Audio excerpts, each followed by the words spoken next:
My name is Patty Jones, and I grew up in the church. I was involved, whether it was BBS, Sunday school, Wednesday nights.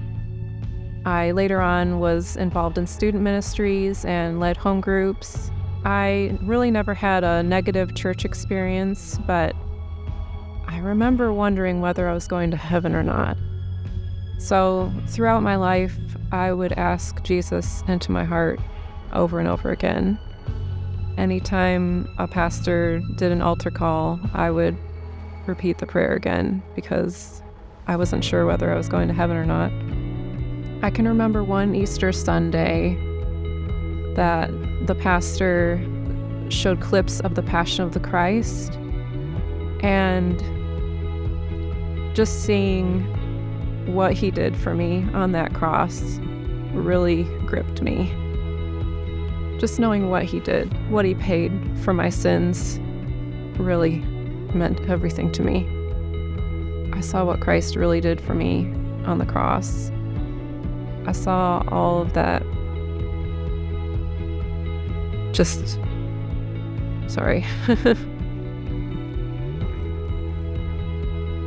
All that pain that he went through. But that particular Sunday, I can remember he asked us to stand up because we received Christ. And on the count of 3, I can remember him counting down, and I stood up that day. I didn't just say it quietly to myself. I actually took an action step and received him that day.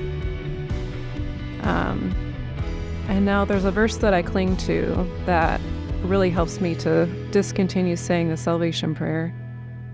It's Jesus, and he says, whoever the Father gives me will come to me, and whoever comes to me, I will never cast out. So after years of asking Jesus into my heart over and over again, I know that he's there to stay. And I just want to tell anyone who might resonate with that you don't have to ask him into your heart repeatedly. He's not going anywhere. I'm excited to be baptized today and to show everyone here that I've decided to go public with my decision to follow Jesus, and encourage anyone who would like to be part of a home group too. That's really helped me to go deeper in my relationship with Christ and to open up about who I am and who I am in Christ.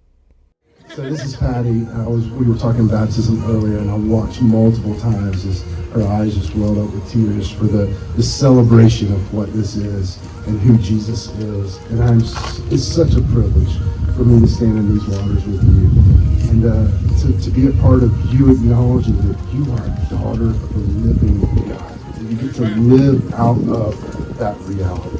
So based on what Jesus said, based on your belief in who he is, today is my privilege to baptize you in the name of the Father and the Son and the Holy Spirit.